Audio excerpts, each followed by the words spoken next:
Firman-Mu Tuhan, berita bagi kakiku, sabda yang hidup, terang bagi jalanku. Kalau Bethlehem itu 2000 tahun lalu jadi kota Maumere, kita berangan-angan. Kalau Tuhan Yesus datangnya sekarang di Maumere, di mana Dia akan datang? Di Unipa, ya? Pak Hermus bilang di Unipa. Setuju tidak? Setuju? Tidak yakin di sini, hanya Pak Hermus saja kan? Tidak maukah kita kalau Tuhan Yesus datang di Maumere, datangnya di Unipa? Bagaimana? Bapak Sabinus setuju 200% ya? Harus datang di Unipa kalau sampai memang ya, Tuhan memilih Maumere. Nah, tapi kalau di Unipa, ya di keluarga besar Unipa, Tuhan Yesus datang, di mana Dia mau datang? Di hati kita. Nah, pertanyaan selanjutnya, di hati kita, di mana di hati kita Dia mau datang? Ya, hati itu besar. Ya, Yeremia mengatakan ya hati itu banyak sekali. Ya, siapa yang bisa mengenal kedalaman hati? Nah, hanya Tuhan saja. Ya, hanya Sang Sabda yang berpedang mata berpedang dua itu yang sanggup melihat kedalaman hati. Tapi di hati itu di mana Dia akan lahir. Nah, sebelum kita mencoba menjawab itu, kita melihat. Kalau kemarin kita datang ke misa, ya, misa Vigili, kita mendengar Injilnya dari Injil Lukas. Hari ini kita mendengar dari Injil Yohanes. Ada berapa Injil? Ada 4 ya Injil ya. Nah, sekarang kita melihat kalau yang pertama itu yang paling primitif itu Injil Markus, itu melihat Tuhan Yesus dari dekat dengan kacamata para rasul. Itu Injil pengikut Kristus. Dekat sekali karena Tuhan Yesus seperti sangat manusia. Lalu kalau kita ambil Injil Matius, ya, kita melihat Tuhan Yesus seperti kalau ada kamera di sini, ya, kameranya tadi dekat, lalu dia zoom keluar, melihat Tuhan Yesus dari lihat seluruh bangsa Israel, tanah suci semua diangkat kameranya, lihat tanah suci. Makanya kalau di Injil Matius kita sering dengar ada silsilah Tuhan Yesus, ya, 14 kali 3 keturunan dari Abraham. Kita dengar kemarin 18 abad dari Abraham, 12 setengah abad dari Musa, 10 abad dari Daud, 5 abad dari sejak kembalinya mereka dari pembebasan. Itu dilihat dari Injil Matius. Agak tarik sedikit, ya. Lalu tarik lagi Injil Lukas, melihat Tuhan Yesus dari seluruh bangsa-bangsa. Istilahnya kita tarik lagi jadi seluruh bumi kita bisa lihat. Ya. Tapi kalau Injil Yohanes yang kita dengar hari ini, dia tariknya bukan lagi hanya kamera saja. Dia tariknya keluar dari dimensi ruang dan waktu. Karena Sang Sabda yang lahir di Natal itu ya, sudah ada sebelum waktu dan ruang diciptakan. Sabda ada bersama dengan Allah, dan Sabda itu adalah Allah. Sabda sudah ada bersama dengan Allah sebelum dunia diciptakan. Seperti elang, ya, Santo Yohanes itu Injilnya yang kita dengar. Nah, kalau dari jauh memang kelihatannya ya indah. Tapi kalau zoom terus, zoom, ya, sampai dekat, kita bisa melihat Sang Tuhan Yesus itu lahirnya di mana? Di kandang. Di kandangnya Unipa. Di kandang Unipa. Atau kita bisa katakan dia lahir di kandang hati kita. Ya, tadi kalau kita katakan kalau Tuhan Yesus lahir di Unipa, dia akan lahir di hati setiap anggota Unipa. Dia lahir di kandang. Kalau kandang itu dari jauh, kelihatannya bagaimana? Bagus ya, dengan cahaya, dengan semua hiasannya kita lihat pohon Natal, ada 2 frater di sini juga, ya. Bagus. Tapi kalau kita zoom terus makin dekat, ya, apa yang terlihat? Ada apa saja di dalam kandang ini? Ada Santo Yosef, Bunda Maria, Tuhan Yesus, ada bintang, ada apa lagi? 3 raja, ada domba, ada apa lagi? The Merry Christmas. Ada apa lagi? Bintang. Yang menggantung itu apa? Malaikat. Ada apa lagi dalam situ? Ada yang bilang bola-bola. Ya. Tapi ada yang bilang rumput kan? Rumput atau jerami. Ini yang di kandang yang sering kita mungkin tidak terlalu perhatikan. Tapi kalau kandang itu tidak ada jerami atau rumput, rasanya kurang tidak? Kurang ya? Seperti steril, begitu kan? Tidak ada.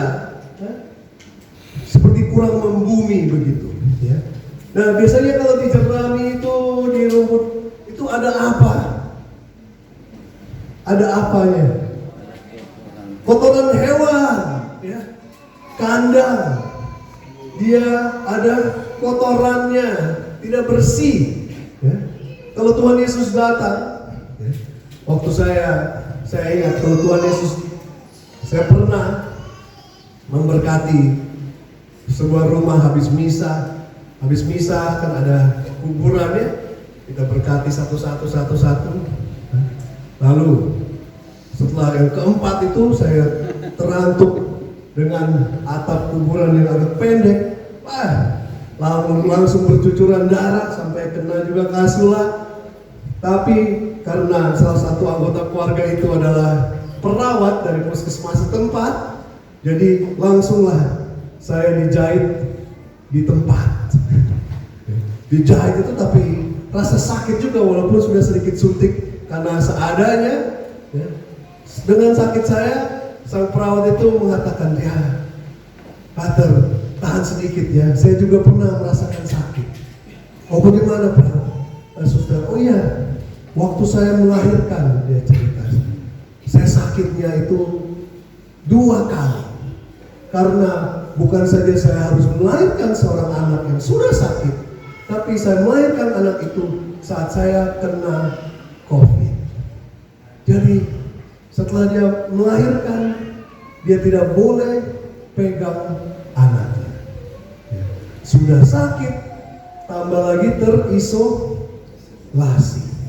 Kalau kita lihat Bunda Maria dan Santo Yosef, mereka juga dikatakan tidak ada tempat untuk melahirkan.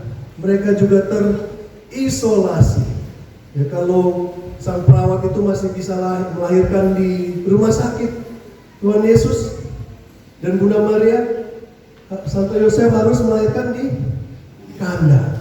Kalau dia datang di Unipa, mungkin dia datang cari kandang-kandang Unipa yang kurang bersih. Kita sadar bahwa kita manusia, kita banyak kekurangan, banyak juga tempat-tempat yang kurang.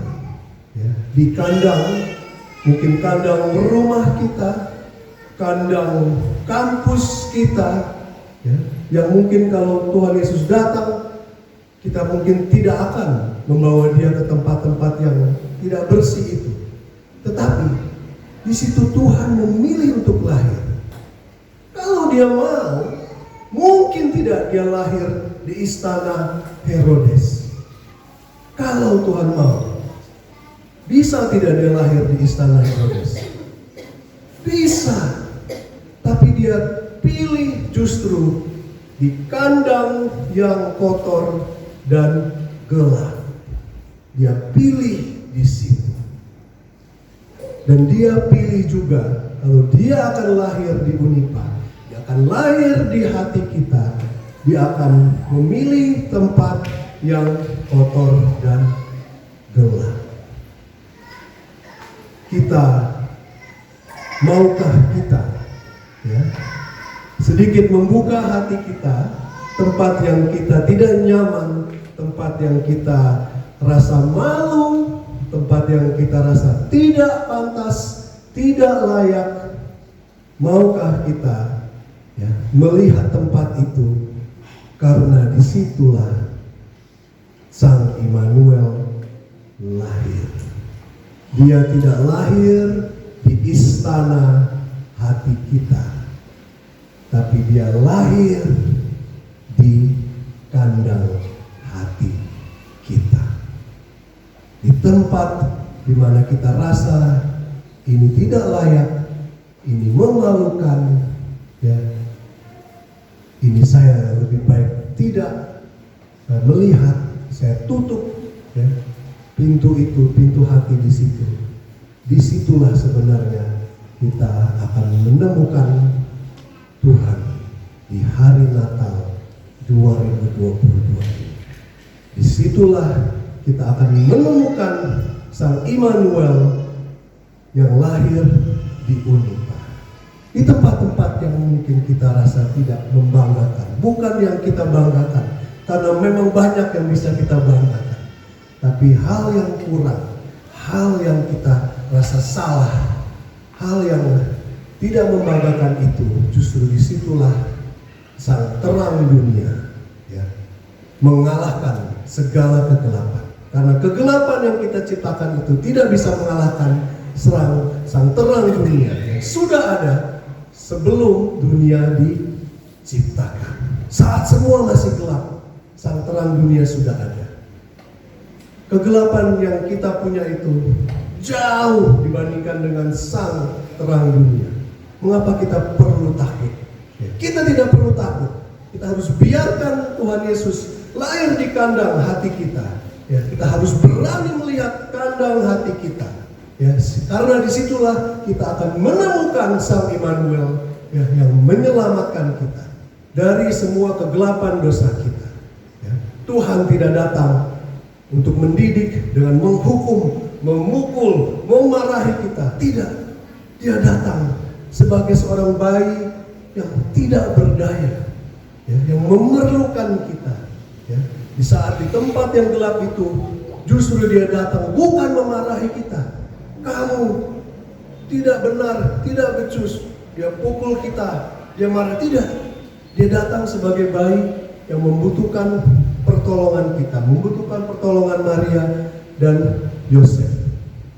Di kandang hati kita, mungkin kita akan temukan juga Tuhan Yesus yang tidak berdaya, tetapi yang memberikan keselamatan bagi kita, yang memberikan sukacita di tengah duka cita dosa kita.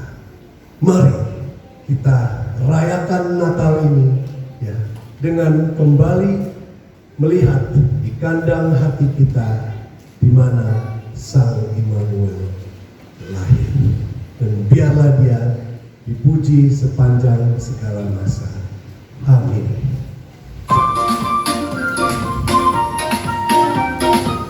Siap kita bernyanyi? Tepuk tangannya dong. Di Bethlehem lahir Sang Raja, Nyawa Sang Penebus dunia.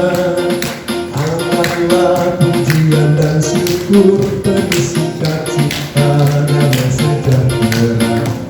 Mari kita sambut kelahirannya, Raja damai dunia.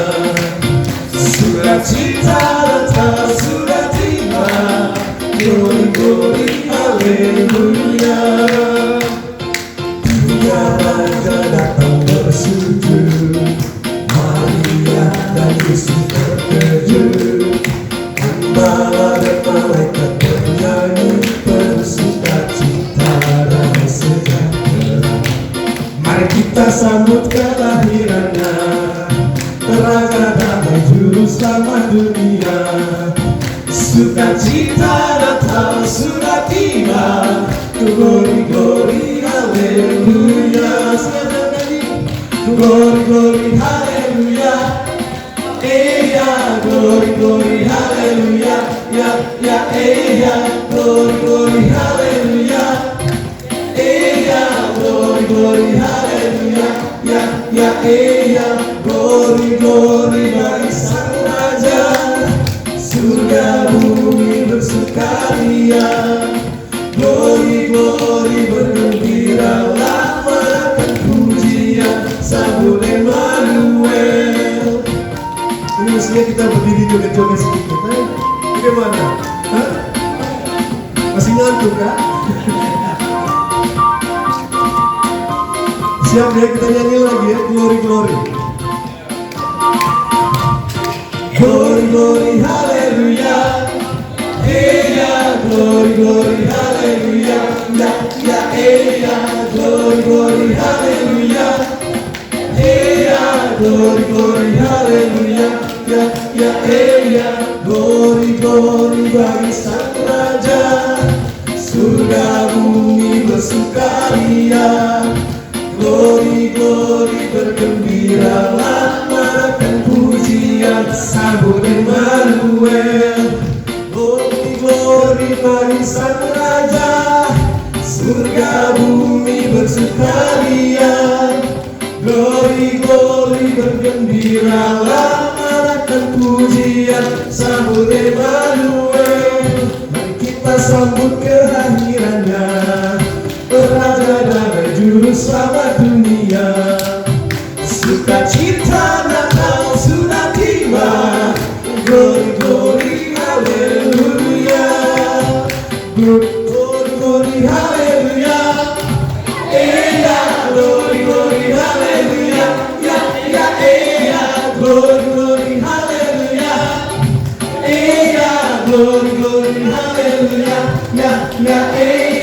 Glory glory bagi Sang Raja.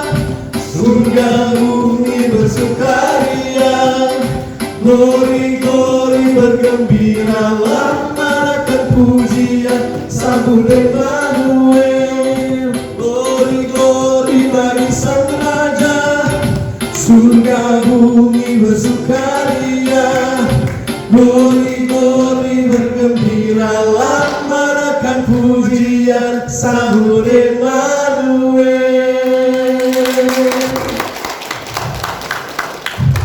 Tuhan Yesus, Engkaulah Immanuel, Tuhan bersama dengan kami. Tuhan Yesus, Engkau lahir tidak hanya 2000 tahun lalu saja di Bethlehem, di kandang dengan Bunda Maria dan Santo Yosef, tapi Engkau juga mau lahir di Unipa, di keluarga kami, di hati kami. Engkau tidak memilih istana kami, kesuksesan, kebanggaan kami, tetapi Engkau memilih untuk datang dan lahir di kandang hati kami, di tempat di mana kami merasa terisolasi, sepi sendiri, tidak layak, malu, tidak pantas. Tapi di situ Engkau datang sebagai terang dunia, sebagai terang bagi jiwa kami, sehingga kegelapan dosa kami tidaklah mengalahkan dan mengecilkan hati kami, tapi karena Engkau lahir di situ, kami pun berani berbesar hati, dan kami bisa berjalan mengikuti Engkau. Dan biarlah kandang hati kami yang kotor menjadi bersih, karena terang cahayamu yang abadi selalu. Dan biarlah Engkau selalu dimuliakan dalam hati keluarga dan di keluarga besar Unpad.